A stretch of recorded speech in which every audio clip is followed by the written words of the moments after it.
এই আমাদের বাংলাদেশের চামড়াগুলা অনেক উৎপাদন, কারণ এটা সারা বিশ্বে আমাদের এই চামড়াগুলা এটা আছে চলতেছে।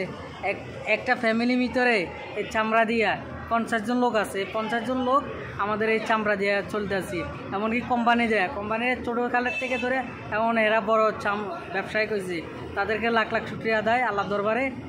যখন সারা জনম বিশ্বই যখন আমাদের এই ভিডিওটা বা এই যে আমাদের ব্যবসাগুলো, কোম্পানিদের ব্যবসাগুলো সবাই যেন দেখে, সবাই যেন লাইক করে, কমেন্ট করে, শেয়ার করে, তারপরে যে আমাদের ব্যবসার মধ্যে যেন উন্নতি হয়, আমাদের বাংলাদেশের সরকার যেন এটার ভিতরে উৎপাদন দেয়, যেন আমরা শ্রমিকরা যেন এটার ভিতরে খাইতে পারি, চলতে পারি, আমাদের ছেলেমেয়েরা, আমাদের মা বাবারা সবাই যেন খাইতে পারি এটার ভিতরে।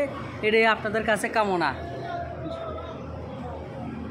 বন্ধুরা, ভিডিওটা ভালো লাগলে অবশ্যই আমার চ্যানেলটা সাবস্ক্রাইব করবেন এবং লাইক দিয়ে কমেন্ট করে সাথে থাকবেন।